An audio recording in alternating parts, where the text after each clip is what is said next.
kugira andi mahirwe yo guteranira ahangaha by'umwihariko ngewe kuko Imana n'imbaraga zanyu atari iyo mutamenya Imana ntimwari kuba mumeze mutyo, mwari kumva isi irangiye amaganya ari menshi, ariko Imana ishimwe. Abantu batakaje ababo mu gihe cya corona, ariko n'Imana yakoze ibikomeye byose. Hari bibi cyane, hari n'ibindi byabaye byiza cyane. Imana turayishimira cyane. Haleluya. Shoboje ari inshuti yanjye. Hari abantu benshi. Urabona cyaki ni family. Shimira Imana ko atari nini cyane nkaza restoration cyangwa za y'undi muntu. Iyo kumenya buri muntu, ureba umuntu ukamumenya naho utamusura ukamusengera. Kera najyaga ngira advice ikomeye cyane ku bantu bava mu ma-eglise bakajya gutangira hano, ntabwo ko baya abantu bafite ambition mbi cyane. Yesu aza kubintishurira arambwira ngo ariko arabimbwira bwiza bimwere ngo buri nzu yose nk'uko uzireba nk'uko wareba mbese amazu yose uri muri helicopter rubaye urusengero rw'Imana byaba bitwaye kuva uwo munsi mbivaho. No muri mwe washaka kujya gutangira eglise ngewe namuha inkunga. Haleluya. Kuko eglise ni umuryango na Yesu yatangiye ku bantu batari benshi. Hari ukuntu turebera ibintu mu bintu by'ubusitari n'ibintu bigezweho, ariko ngira ngo kuriya kugerwaho ni setup y'abantu. Ikireba Imana ni imitima y'abantu. Shimira Power ko ari famille. Haleluya. Nishimiye ni uje hano guterana natwe. Ni umushyitsi uje inyuma, ni umwana wa mama wacu mukuru, niwe bucura turaziranye kuko nanjye ndi muri famille, mbese ninjye mukuru akaba bucura. Ndi adapted nk'uko Yesu yatadaptinze mu bwami bw'Imana, nanjye nawe adapted muri famille. Haleluya. Ni umurokore ariko afite church ya Omega, hakorera umurimo w'Imana ntihasengera. Kuba yaje ahangaha rero turakwishimiye nawe, karibu ugubwe neza. Mwese ndabishimiye, nishimira kuramya no guhimbaza nabyo reka mbivugeho. Naririmbyeho muri korali, narahimbaje, nateye indirimbo, byose byo byambayeho kubw'ubuntu bw'Imana. Ariko hiringi mbasabye ikintu kimwe, kuko atari ikintu gikomeye mbivugiye mu itorero, iyo kibi ikindi kibi nari kubivugira wenda hirya. Mukuramya no guhimbaza kwa mu gitondo ntimugashiremo indirimbo nshyashya. Muzajye mushyira za zindi ngo nk'uko inkuba zihinda ibyo byerekana mwizo mwahereye, izo zo tuzi twese. Kuko umuntu ahimbaza Imana wafashwa mugashyiramo ya ndirimbo nziza cyane mwahimbye vuba. Kuko ndabizi mwe murahimba nta nubwo muzitora, mwayishyiramo tukabakato. Noneho kuramya no guhimbaza muzajye mushyiramo za zindi tuzi inshyashya, muziririnde hano tuzaziga nazo tuzimenye, hanyuma nazo muzimurire mu kuramya no guhimbaza. Haleluya. Nibyo bidufasha rwose. Yego. Haleluya. Muri uyu munsi rero kuri iki gitondo ngiye kuganira ijambo ry'Imana ivuga kwitegurira ubwami bw'Imana. Internet mindset, kugira ibitekerezo bitekereza ku iherezo ryacu, kandi iherezo ryacu ni kuzabana na Kristo umwami Imana. Haleluya. Ariko ntaravuga ibyo ngibyo buri mu Kristo wese azi ko ari cyo cyamwe yakiriye Yesu Kristo nk'umwami n'umukiza kugira ngo azajye mu bwami. Ariko kubw'ikangurira buri munsi ni ikintu cy'ingenzi. Uyu munsi ndaganira ku ngingo imwe igendanye nacyo, ifatanye no gusenga Imana. Haleluya. Ifatanye no gusenga, gutekereza ku iherezo ryacu. Umukristo usenga ni umukristo unesha. Twese turabizi. Iyo ngingo mbese ubu simvuga gusenga kuduha izindi nsinzi zitandukanye, uretse icyunzi icyo ni kimwe. Iyo wasenze byose birakemuka. Yesu ashimwe cyane. Bikemuka udahangayitse, bikemuka udashatse ubigufashamo, bikemuka kuko wasenze, byose birarangira. kuko ubushaka ubwami bw'Imana no gukiranuka ibindi byose bigira gute bikurikiraho. Ndashaka Thierry ko ataje, ariko buriya hari nkundi nawe nka Thierry na Pastor nzabakiza ajya asoma Bibiliya neza. Kadusome muri Luka 21.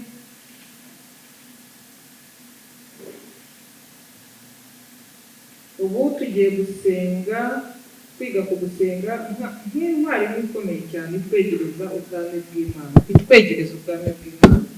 intwaro ikomeye cyane ndetse ishamikiyeho ibindi byose. Gusenga umurongo wa 36 37.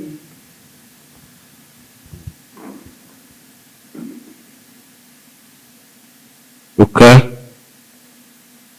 ibice 21 umurongo 36. Nuko rero muje muba maso musenge iminsi yose kugira ngo mubone kurokoka ibyo zose zenda kubaho no guhagarara imbere y'umwana w'umuntu. Iminsi yose yirirwaga mu rusengero yigisha, ariko bwakwira agasohoka akarara ku musozi witwa Elayono. Amen. Amen.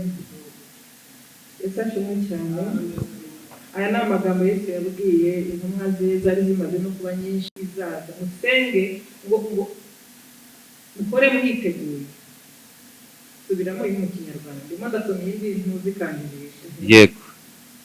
Aravuga ngo nuko rero muje muba maso musenge iminsi yose kugira ngo mubone kuronka ibyo byose byenda kubaho. Kurokoka plutôt, rambabarira, mubone kurokoka ibyo byose byenda kubaho no guhagarara imbere y'umwana w'umuntu. Amen. 37. Iminsi yose yirirwaga mu rusengero yigisha, ariko bwakwira agasohoka akarara ku musozi witwa Elayono. Amen. Haleluya. Nifashimwe cyane. Amasengesho nshaka kuvugaho ntabwo ari yayandi yo kwiyiriza no gusenga akuraho igikuta. Ibyo buri mukristo arabizi yuko iyo Satani yabonye yamusatiriye ikintu gishobora kumukuraho ubwo bwiyemezi bw'umwanzi no kwiyiriza no gusenga. Ariko hano Yesu aratubwira ngo dusenge ubudasiba kugira ngo dushobore kurokoka ibihe biri imbere, dushobore kurokoka ibihe bigoye. Ndashaka kuvuga ku gusenga ubudasiba. Haleluya. Ngo Yesu yirirwaga abwiriza, bwakwira akajya ku musozi nawe akihererana na Data agasenga. Yesu yasengaga ubudasiba. Actually igihe tuzi cyanditswe muri Bibiliya Yesu yirije ni ya minsi 40 atangira umurimo. Igihe tuzi cyo Mose yirije ni minsi 40 atangira umurimo. Rimwe na rimwe hari ubwo twigishijwe yuko gusenga ari ukwiyiriza gusa. Ngewe ubwo iyo mvuga rero icyiza cyo kwigisha ijambo ry'Imana ubanza kwiyigisha ukikontrola. Ngewe nari narigishijwe yuko gusenga konyine no gusenga ko kwiyiriza. Umva rero ikintu kibi ngewe byari byaranyubatsemo. No kuvuga ngo nafataga igihe nkiyiriza nkihwanya nkumva ko Imana yambonye kandi nashyize muri stock. Niba ari amasengesho y'umwaka nayasenze uwo mwaka uzarangira hanyuma ibindi bikaba gusa. Uzi ukuntu bigenda, umuntu agenda konja bunyibu umunsi ku wundi. Despite yuko wakoze ya stock wenda tuvuge iminsi 21 40 hari n'abasenga 100, hari amayigiriza asenga iminsi 120 ngira ngo ya 120 ubwo basenze 40 inshuro 3 buri gihembwe. Ayo mayigirize narahari. Ariko ikibazo cy'ayo masengesho ni nkaho bakubwira ngo niyo masengesho, ariko ngewe ndashaka kukubwira ya Yesu avuga ngo dusenge ubudasiba, nibwo tuzashobora kunesha ibigeragezo by'isi kandi tugahagarara imbere y'umwana w'umuntu tudatsinzwe. Haleluya. Dusubire noneho kuri texte nyamukuru y'uyu munsi Yesu yigisha intumwa ze gusenga muri Matayo 6. Mbere yuko tuvuga uko yasenze, reka urabanza usome umurongo wa 5, hanyuma nurangiza uramanuka urabanza usome wa 5. none ngaha ndabisobanura bit by bit uko nyoborwa n'uko w'Imana. 6 umurongo wa 5.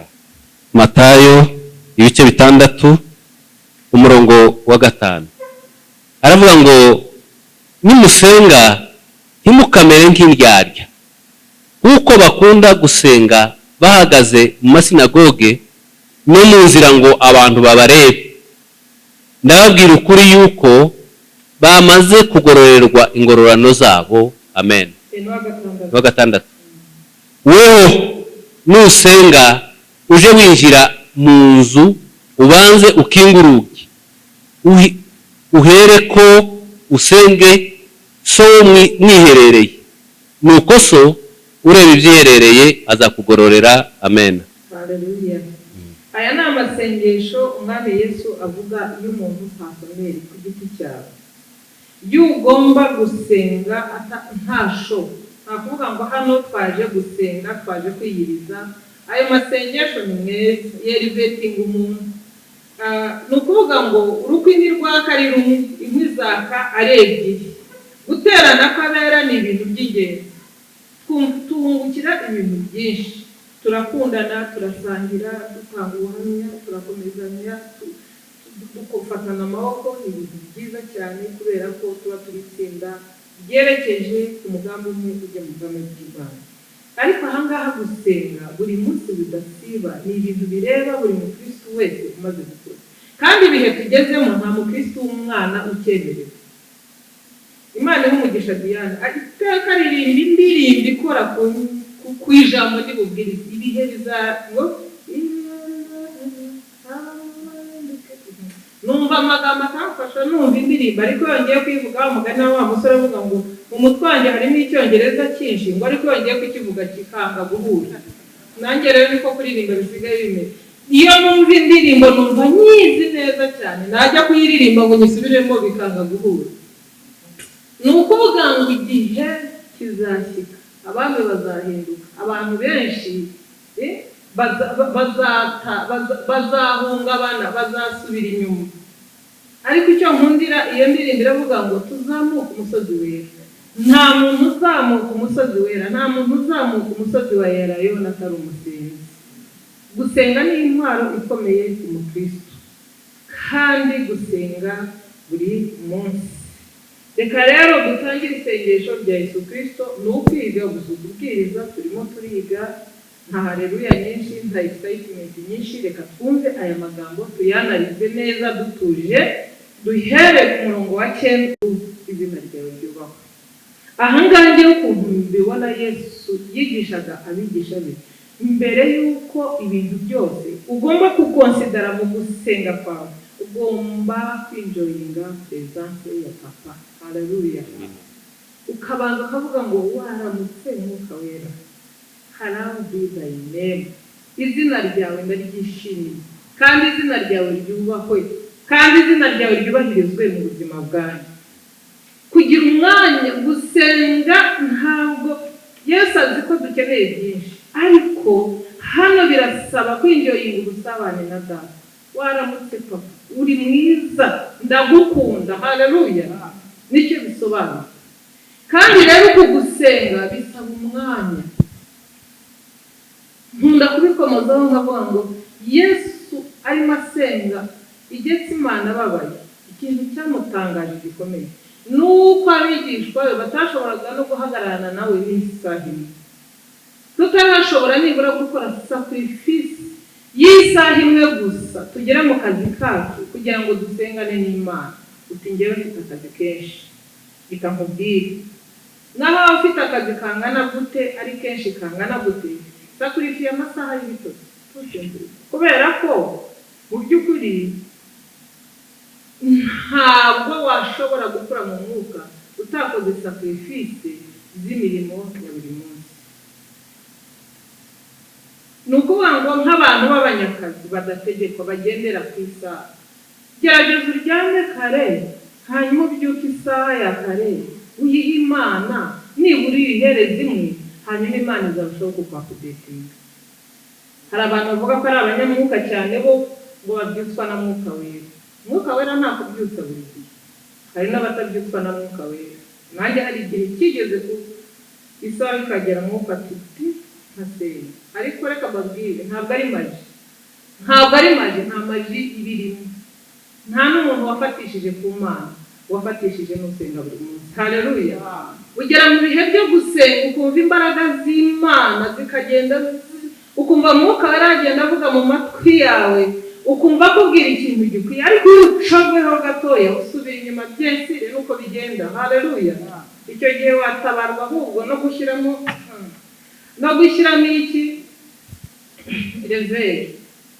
reveye si y'abanebwe, reveye niyo bafite umwete wo gushaka mu maso y'Imana. Amazi rero n'ubusanzwe sinanayanywa ndiho mbwiriza, kuko ntabwo ndagera kuri urwo rwego, ndacyari hasi cyane rwo gufunguraho nkasomaho nkongera nkavuga. Reka mbabwire ni ukuri tugomba kwinjoyinga. Utinjoyinze, utishimiye kuba muri presence ya Papa, bitakunejeje, gusenga birashariye. Ntabyo muzi cyangwa murabizi. Urasenga ugahumiriza, ugasenga ukayura, ugasenga ukishima.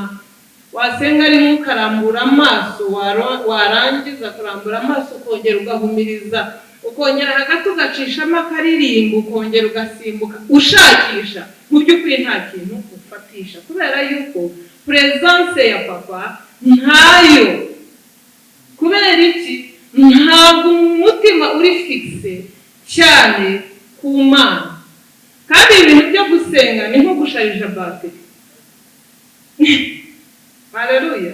Tujya tugira ibihe byiza byo gusenga, ariko somehow tukaba kato. Nukuvuga niba ushaka kubisubiramo, ukuntu nabigera, ni nko gufata ya bateri yahoze telefone idaheruka kubasharije, urayisharije. Kera twajyaga tugura telefone tukizigura, harya ntibatubwiraga ngo tuzisharije isaha 24. Ubu nibwo bisigaye byoroshye. Urebye telefone zarafatishije, ariko kera wirindaga kuba wayikoraho cyangwa wifunukure utarayiraza ku muriro ngo buke, ngo ntuyikoreho umva naho wayiguze bakaguha ako gasoko. Mwene data, gusenga ni ubuzima bwacu. Ni ukuvuga ngo utarinjoyinga presence y'Imana, ngo uvuge ngo Data wa twese uri mu ijuru, izina ryawe, guhimbaza izina ry'Imana, ukungura rihimbaje, ukumva birakuryohe, ukumva presence y'Imana, kuvuga izina ry'Imana no kuyishimira, kuvuga ngo iryo zina ndarikunda ry'umucunguzi wanjye, iryo zina harabide rihebuje. Iyo umuntu atarageraho mu gusenga, mu by'ukuri nawe ubizi nk'umukristo yuko ntacyo urimo gusenga. Haleluya. Mu gusenga bisaba kwishimira izina ry'Imana, bisaba kwishimira icyo Yesu yakoze, bisaba kunezererwa muri presence y'Imana. Nicyo kibanziriza gusenga. None ugakunda ukamenya neza yuko uri mu murongo, none utangiye gusenga. Haleluya. Ibyo ntabwo ari automatique, si ugucana urumuri, ni ibintu byo gushakisha, ni ibintu byo guhozaho. Ngo ubwami bw'Imana ngo bwabaye no gushakisha, ngo ifeza n'izahabu. Ibi bintu by'ubwami bw'Imana bisaba gushakisha no gucukura no kugera hasi no kugira inzara n'inyota. Gusenga bisaba kugira inzara n'inyota, umuntu agahozaho, ugasharija. Uyu munsi wakwayura, ejo ukongera ugacomeka, warangiza wacishamo akaririmbo ukongera ugacomeka, warangiza wasenga ukumva Satani ari ibi bitekerezo. Satani akunda kwiba ibitekerezo mu gusenga, ndabeshya. Iyo ni intwaro akoresha ikomeye cyane cyane. Satani ayikoresha iyo turi kuri ya level ya mbere. Hari level 3 zo gusenga. Yesu yaravuze ngo dusabe tuzahabwa.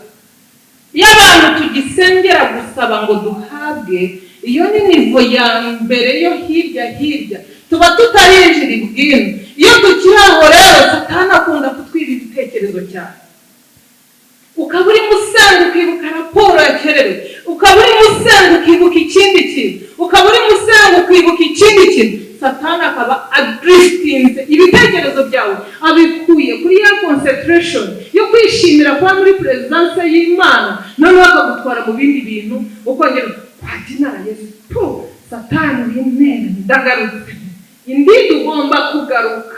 Haleluya! Kuko tugomba kurwanya Satani kurinda ahunze kandi aneshejwe. Haleluya! Yesu ashimwe cyane.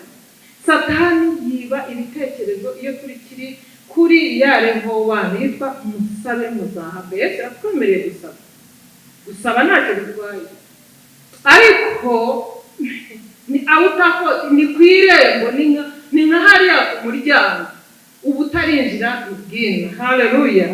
Kwinjira ibwina ni ikintu gikomeye cyane. Yesu ashimwe cyane. Rero gusenga bisaba kunezererwa izina ry'Imana. Utaranezererwa izina ry'Imana ngo ryishimire, yerevo yo gusenga ibigifitemo ufite, ni ukuvuga ngo ugomba kurushaho gucaginga battery no kubiha umwanya no kukubera umutwaro kandi ukomeye cyane. Yesu ashimwe cyane. Umurongo wa 10 pastor. Umurongo wa 10. Ubwami bwawe buze, ibyo ushaka bibeho mu isi kuko biba mu ijuru.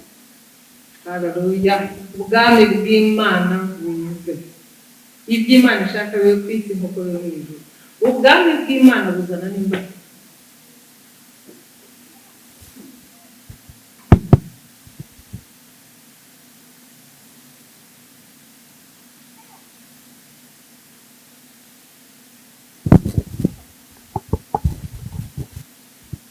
Addicted kuri ibi byuma ku rwego rukomeye cyane ku buryo birahagarara ukabona mbese tekinoloji yatwinjiyemo ku rwego rukomeye, ariko ntacyo nayo idufasha umurimo w'Imana. Ubwami bw'Imana buze, ubwami bw'Imana buza mu mbaraga z'umwuka wera. Haleluya! Iyo umwuka yaje n'imbaraga ziraza. Iyo umwuka yaje ubwami iyo umuntu asenga wumva ubwami bw'Imana bwamanutse, wumva kubaho kw'Imana guhari kandi gukora. Haleluya!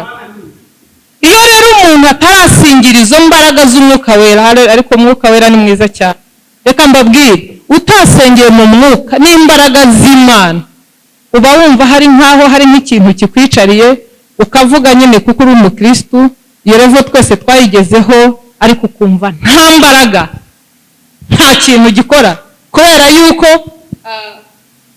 ikigomba kubaho ni ubwami bw'Imana kumanuka.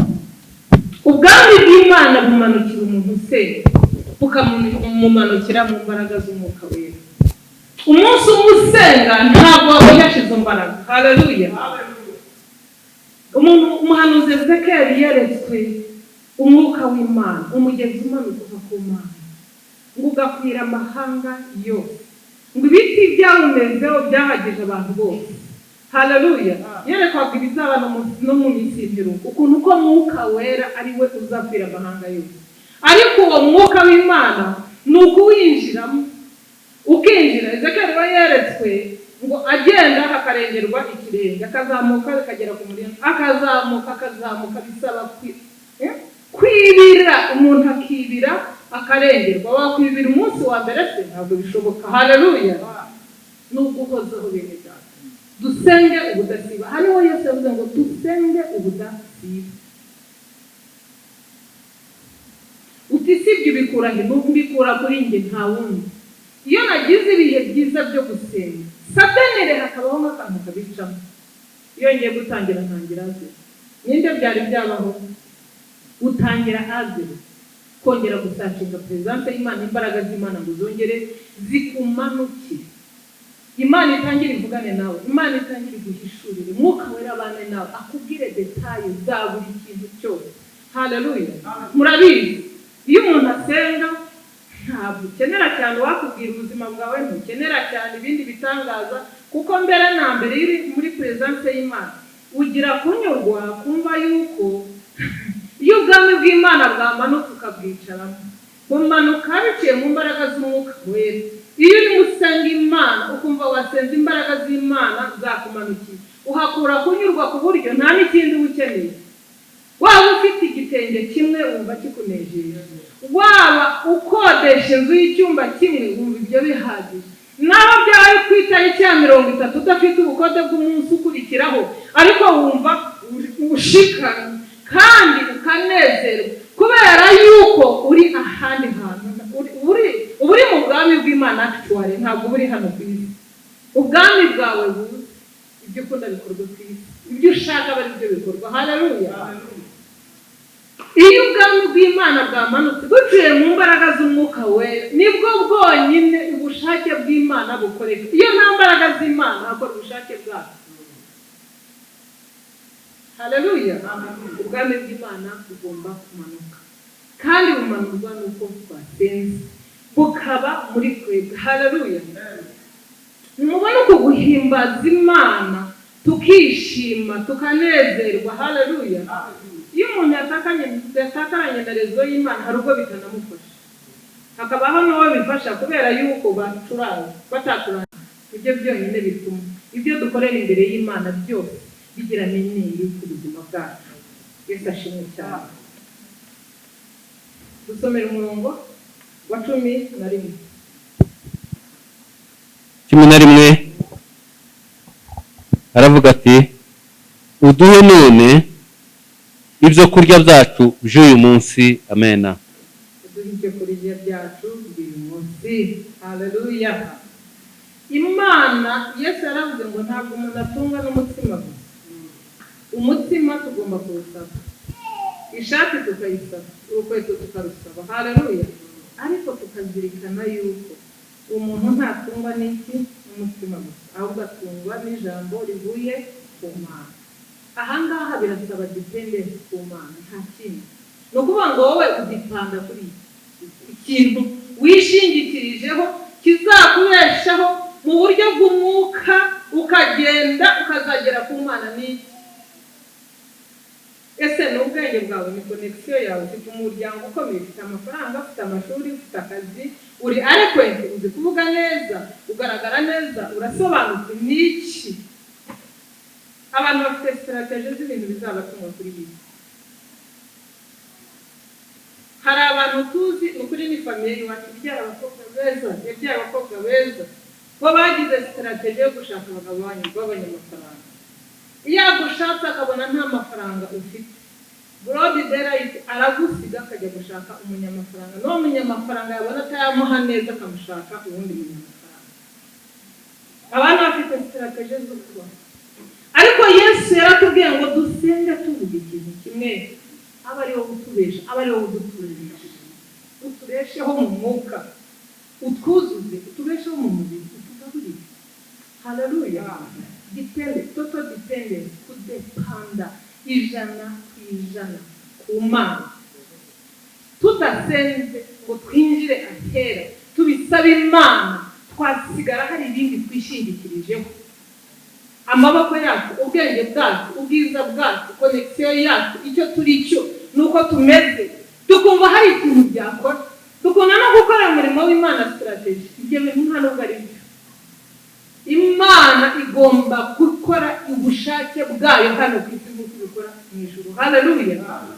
Rimwe na rimwe ducika intege tugakorera mu ntekerezo, ariko ijambo ry'Imana rivuga ngo dusabe dusaba dependence ku Mana 100%. Iri jambo rirakomeye. Ikidutunga, ikiduhino umunsi ku wundi. Haleluya.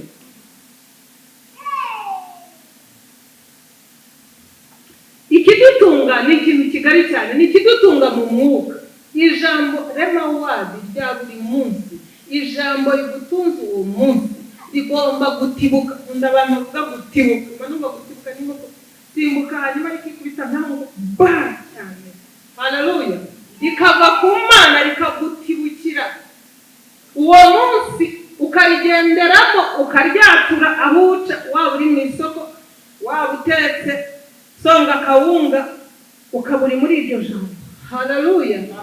iryo jambo rikakwirizaho, iryo jambo rikakugendana mu isoko ry'abapagani, rikakugendana mu ishuri aho uri nk'abantu batazi Imana, rikakugendana muri ka kazi ukagendana naryo uri kumwe n'abantu batandukanye, iryo jambo rikakwirizaho. Haleluya!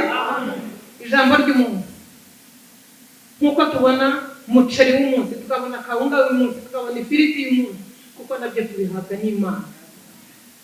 Haleluya! Dependence, total dependence ku Mana. Ariko mu kintu dukeneye gikomeye kiriho cyane ni ijambo ry'uwo munsi, kandi urisaba Imana ikariguha. Mujye mwumva abantu babona amandiko, njye sinyamana ya mandiko asiri bantu, njyewe Imana ijya amandiko y'ijambo ku gikuta. Haleluya! Ariko ntabwo ari ugukirika itara nuko mba nije ahera. Haleluya! Undi afite uburyo aribona, n'undi afite uburyo arihabwa. Hari uryibuka gusa ukaryibuka aho ryanditse ukarikuraho ukarisoma. Haleluya!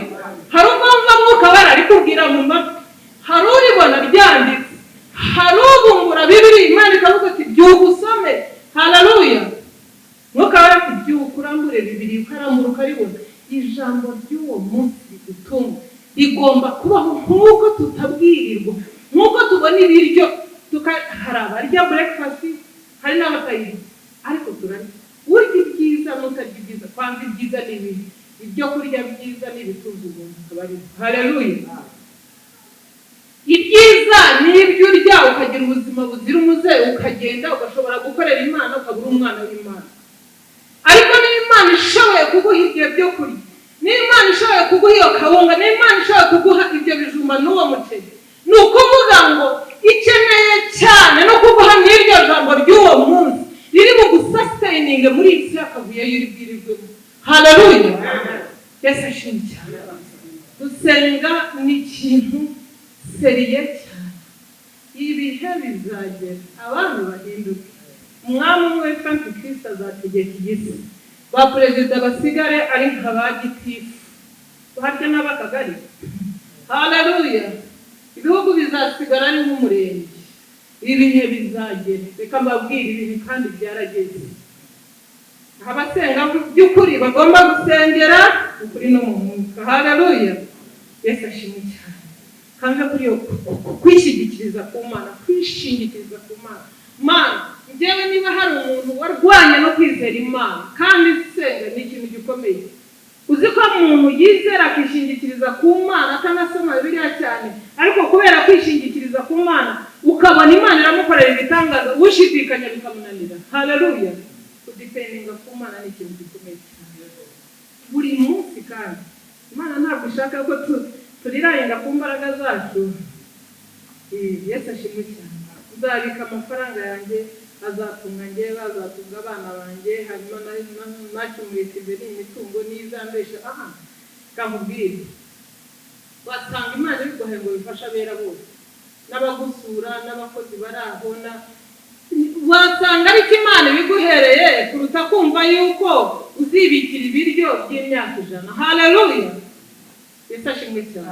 Kuko Imana ishaka yuko ibyo dukeneye tubisaba buri munsi. Za mbaraga zo gukora ka kazi zisabe buri munsi. Ushobora kuba wizera ko ufite bosi mwiza, ariko abadayimoni bamuramukiye umunsi umwe, niweho yakwirukana mbere y'abandi bose. Imbaraga zo kunyura muri challenges zose za buri munsi tuzisabe buri munsi. Kandi Imana tuyisabe n'ibyo bizi, tuyisabe n'iyo myenda, tuyisabe na detari. Hari ubwo ubanyambyuka nkavuga ko se Yesu ko ndakubabara hano muri Kenya. Ko nari nzi ko abikije se ko byagarutse bimeze bikugira iki ukora ubihinde. Ni ukuvuga Yesu ngomba kumubwira kugira ngo ntibuka inshuro yangijije. Dependence yo ku Mana umunsi ku wundi ni ikintu cy'ingenzi. Tuve kuri icyo ngicyo tujye ku murongo wa 12. Aravuga ngo uduharire imyenda yacu uko natwe twahariye abarimo imyenda yacu. Amen. Tubabarire ibyaha byacu uko tubabarira. Ahangaha nta kindi bivuze no gukiranuka. Kambabwire test ya mbere yo gukiranuka no kubabarira abantu ibyaha. Utarababarira abakofendinga ibyaha ni ikigeragezo gikomeye. Ni ukuvuga igipimo cyo gukiranuka cyawe kiracyakomeye. Haleluya. Utubabarire ibyaha byacu nk'uko tubibabarira ababitugirira. Njyewe iyo ndi mu mwuka nkunda kubona igisuzumo, iki gipimo nka cya kindi bapimisha korona ku buryo bwihuse cyane. Iyo ndi mu mbaraga z'Imana ntukorere ubu Imana ni ikubabarira nk'uko ubabarira abantu bakugiriye nabi. Shuwa rero ufite imbabazi. Nkabitekereza maze kofendingwa n'abantu batandukanye. Reka umuntu abereyeho urasitazwa, urasitara n'inshuti zikagusitaza, n'abo ukunda bakagusitaza, n'abo mu nzu y'Imana bakagusitaza, n'abo muri famiye uvamo bakagusitaza. Ariko we uko Petero yaribeshye ngo mbese ngo mwigisha harya pastor arabyigishije ngasubiye harya njyewe nababarira nka karindwi, mbese ngo ko karindwi ari ubusitari bukomeye ngo ni karindwi gukuba inshuro 20. Haleluya. Righteous, gukiranuka igira ko utubabarira ibyaha byacu nk'uko tubabarira ababitugirira. Haleluya. Ni ugukiranuka ni ikintu cy'ingenzi imbere y'Imana. Umuntu usenga Imana, umuntu ukunda Imana, umuntu ushaka kumara igihe imbere y'Imana, umutego uhari cyane twebwe ku bantu bari muri iyi si ibidusitaza kandi binyuze mu bantu. Bishobora guca muri bose, bishobora guca mu mwashakanye, bishobora guca uko mukorana ku kazi, bishobora kuba uwo mucuruzanye, uwo muririmbana muri korari, umupasiteri mukorana akazi, ahariho hose. Haleluya. Ariko hano Imana yemfasayizinga yuko kwezwa kwacu no gukiranuka kwacu Imana izajya itubabarira, ariko natwe tugomba kuba abakiranutsi bihagije ku buryo tubabarira abantu bose bashoboye kutugira nabi. Iyi niyo fasiti ku gukiranuka. Haleluya. Hano mbere Yesu aravuga ngo mbere yuko winjira mu cyumba cy'amasengesho banza utekereze umuntu wari wese mufitanye ikibazo, nurangiza wenda ariko kugira ngo twe kubinjyana. Njyewe nzi abantu bajya basenga ngo kugira ngo igihugu gisubiremo intambara, ngo amaraso yongere ameneke. Barahari bakanabihanura, bakajya mu butayu bakiyiriza, bakishishura, bakagira gute. Hariho naho umunyapolitiki umwe yagiye w'umwokoza akorusa abantu ngo bamuhanurire ngo bizaba bibi kuri iki gihugu. Hanyuma rero uwo muhanuzi ngira ngo uwo munsi sinzi uko yari yabaye, yari yagiye mu mbaraga, aravuga ati ariko njyewe ntabwo ibyo ushaka ko mpanura ndumva bitarimo bibi. Barangije itsinda ryabo ryose ry'amasengesho ngo baramuca mu masengesho kuko ari umuhanuzi ntahanura ibibi bizaba ku gihugu. Abantu bakoresha nuko ngo abantu bashaka kugira Imana nk'igikoresho.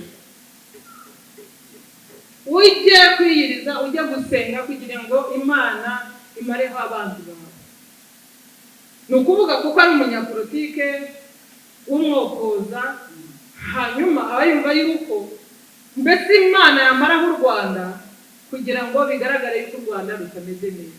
Ariko mu Rwanda w'imireberere ntabwo ariyo y'Imana, kandi ngira ngo nta nuko dukwiye kujyagina.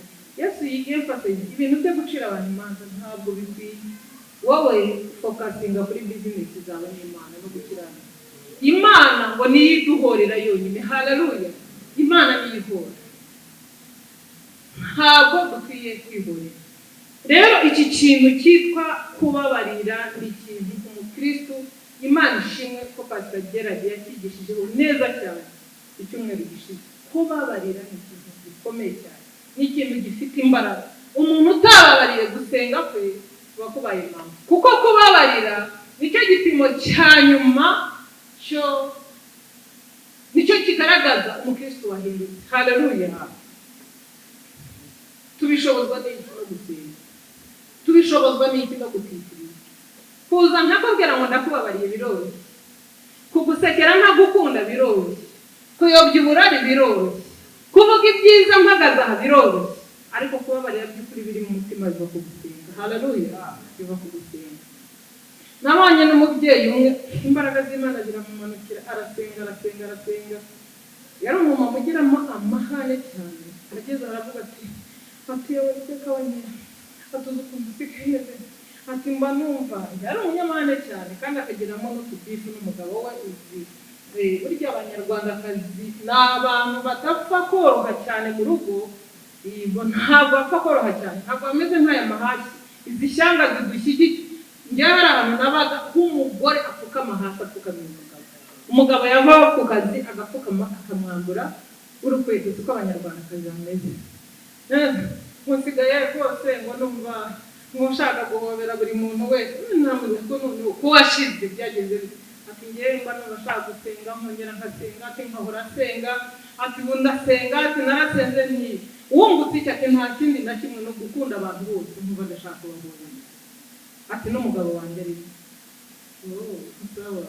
hanyuma nta kindi mba numva nshaka guhobera abantu bose no kuba nabahamagara tugasangira.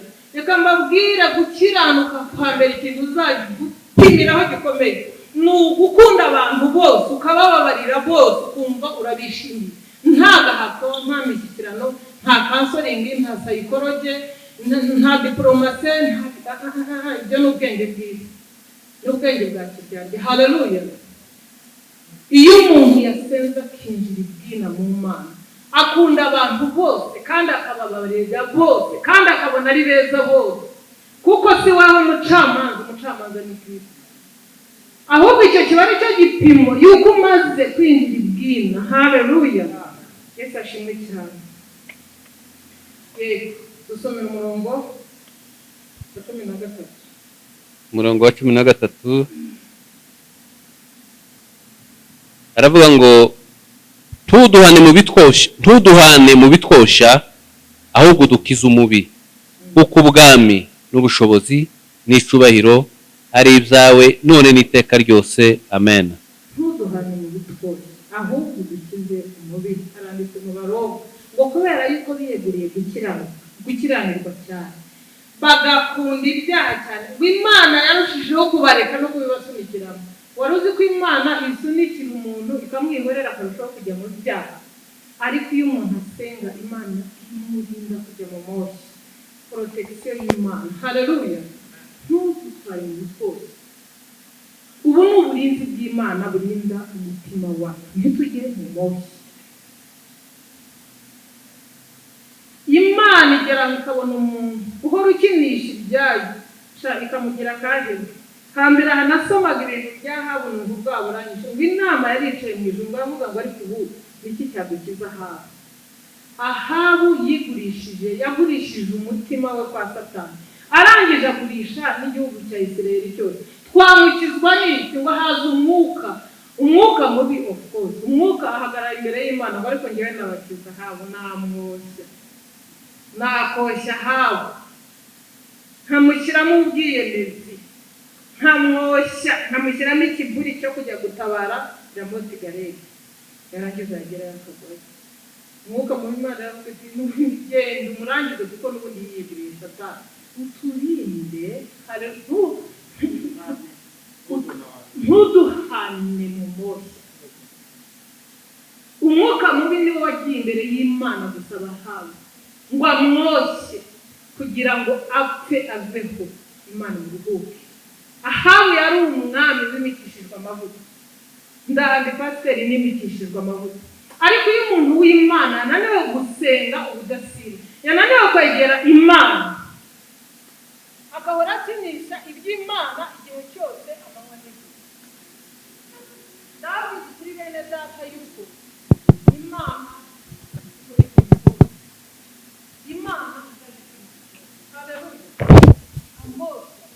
amacakubiri, rebellion, kuvuga nabi umurimo w'Imana, haleluya. Amoshya hari ubwo aza mu bwiyemezi. Ayahawe yaje mu bwiyemezi. Niki Zahabu? Abantu bakizwa nabi bagira influence y'abanyabyaha, Imana irabanga. Ahabu yagize influence y'umugore w'umupagani witwaga Jezebeli, agendera mu kuboko kwa Jezebeli, akica kubera Jezebeli. Abisirayeli bose baramya ibishushanyo kubera gushaka kwifatanya na Yezebeli.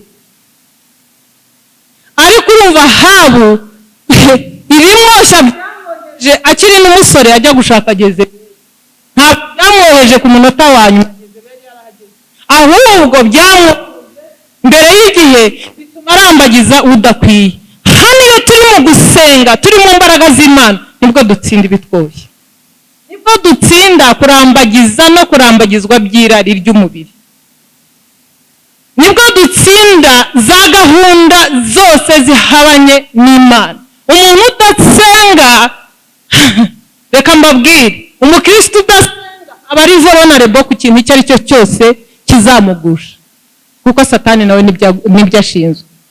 Wa mukobwa we, ntucike intege ngo ukurikire umuntu haleluya udafite rezo y'Imana. Injira mu gusenga, Imana izakurinda ibikoshya. Garanti yawe no gusenga nibwo uzatsinda ibikoshya. Wa muhungu we niko bizagenda. Ahabu uyu nguyu yari yarahariwe ibimwoshya kubera ko yari umwami w'intege nkeya. Yari umwami w'iki? Intege nkeya. Samusoni nawe yari mu nyinshi cyane, tuzi wari waranesheje Abafilisiti, ari nk'abo badayimoni, wari uhagarariye igihugu cye cyose n'ishyanga rye, yari akuyeho agasuzuguro, ariko yiyeguriye ibimwoshya, yageze ahacika intege. Ni mu gusenga no gutitiriza no guhora imbere y'Imana nibwo tunesha ibitwoshye. Mwuka ahagarara imbere y'Imana ati njyewe nzoshya Ahabu, mutegekage Iramoti Galedi ateragweyo. Ibyoshya Satani ahora adusaba kugira ngo atuzanire ibitwoshye. Satani naza kugusaba uri umukristo w'intege nke, Imana izarekera avuga ngo n'ubundi uriya se ko yarananiwe kuva kera. Niwe utera amagambo mabi, niwe uzana amacakubiri mu bakristo, niwe uhora mu mutima mubi, niwe ugira gute ntababarira, ntagira gute, ntajya mu mukristo, adipendinga ku buryarya, adipendinga ku bintu bidasobanutse. Yewe mwuka mubi we, nushaka kugenda umuhuhure ave mu bwoko bwanjye kuko n'ubundi arabwate. Nushaka ugende umujugunye habi cyane mu rwobo, ave mu rusengero rwanjye kuko n'ubundi ntacyo aribereyeho uretse kuyobya bose. Imana mu gusenga nibwo iturinda amoshya. Haleluya. Imana nibwo iturinda amoshya. Utasenze ntabwo washobora kunesha amoshya ya Satani. Mwuka mubi aragenda agahagarara imbere y'Imana neza akavuga ati mumpereze uriya n'ubundi yarananiranye, kamere ye ntigipfa, ihoraho, ahora ayibagarira. Niwe uri mu rusengero rw'Imana, ahora niwe ujya mu bakirirwa, niwe uhora udisorganizinga umurimo w'Imana, niwe uhora yarananiranye igihe cyose. Mwereke tugomba gusenga ubudasiba kugira ngo tutagwa mu moshya ya Satani. Mwuka dusaba hanyuma tukamera nk'Ahabu. Haleluya. Yesu ashimwe cyane.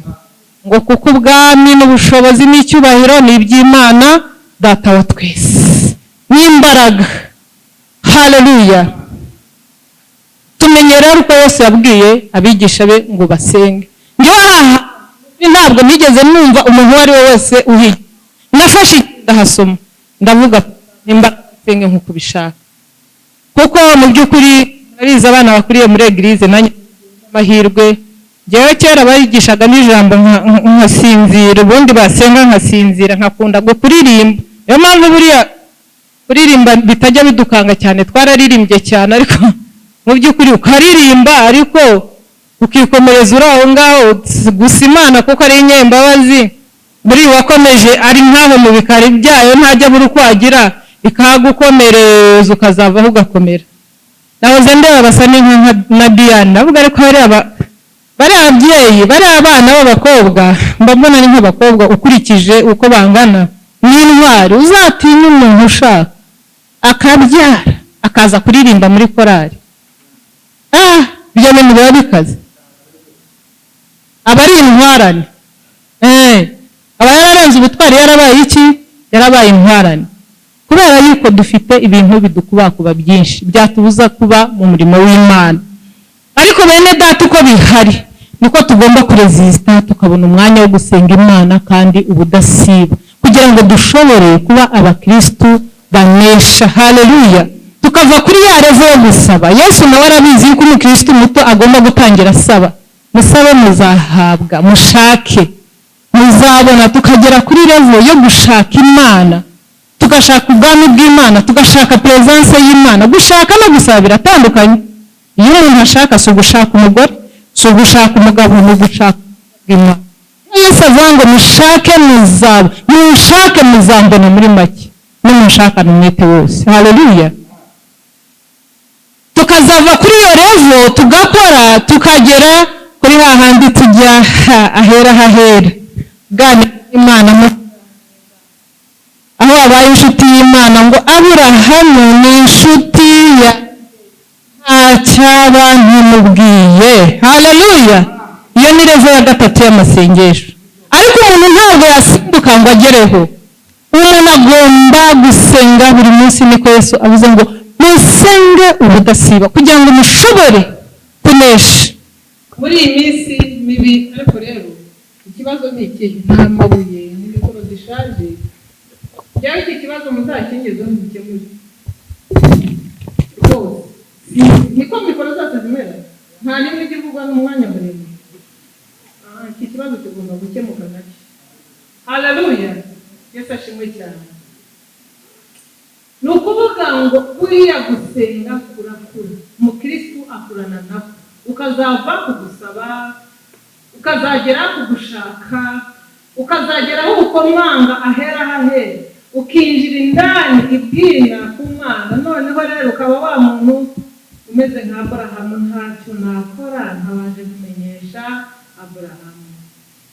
Abakristo twagize intege nkeya ku buryo twahisemo abantu batumenyesha. Ntabwo ari abantu bakwiye kutumenyesha ibizabaho, ahubwo ni ibintu bigomba kutumenyesha. Actually tukaba nk'abajyanama.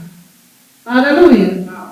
Imana ikaza ikakubwira ngo ariko kugira ngo ukore iki byagenda gutera, urabibona ute wowe? Kugira ngo ntereze Pawulo kuri yacu umugisha ko ngenda kugira gutyo, ariko wowe urabibona ute? Ariko Mana wabigenze. Haleluya. Iyo niyo revo ya nyuma yo gusenga. Aho niho twese dusaba kugera. Yesu aravuze ngo azaduha 100%. Ngo atari 100% by'imodoka n'amayetaje n'amakonte, ahubwo ni 100% byo kuba twarinjiye ahera hahera n'imbaraga z'Imana. Haleluya. Kuko 100% ni ibyo kwagura ubwami bw'Imana. N'ayo mayetaje niba ari azabwagura, impano yawe akaba ari iyo ngiyo, nayo yabiguha. Haleluya. Ariko niba impano yawe ari iyindi, nayo Imana izayagura igeze 100%. Ariko tugomba kuba abakristo ni ukuri bari biteze ku Mana, kuko igihe kizagera gusirimba bihagarara. N'ubu twabacungaga musirimba tubareba cyane, kugira ngo mutica social distancing. Hari social distancing izagera ku muntu usenga Imana agasoma n'ijambo ryayo. Nihagera abo bazaca na Bibiliya uzaba warayisomye iri hano, hanyuma rya jambo rigutunga buri munsi, Mwuka Wera azajya arikirikeho ari kuriyi, hanyuma uryigirwemo. Haleluya. Nta social distancing ku muntu usenga, nta gapfukamunwa ku muntu usenga buri munsi. Agapfukamunwa n'akusenga dimanche, ariko ntabwo ari akusenga buri munsi, yafunze amadirishya, yafunze ibitekerezo, yafunze akajagari. Nta social distancing ihari, nta gapfukamunwa, nta myicarire, nta mategeko abitegeka. Haleluya. Icyo cyonyine nicyo kigiye kudutunga muri iki gihe, kandi kizaturishaho. Umwami Imana aramugisha.